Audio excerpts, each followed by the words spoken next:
साला बंगाली है ना, चावल नहीं खाता तो दिन साला खुशर करेगा।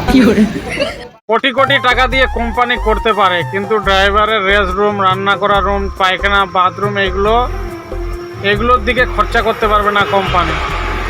আমরা আছি এখন সুরাতে, পাউডার ফ্যাক্টরিতে পাউডার নিয়ে গেছিলাম সুরাত কোম্পানিতে, আর এসে দেখছি এখানে যা পরিস্থিতি। সিকিউরিটির কথা শুনে তো আমরা অবাক হয়ে গেলাম।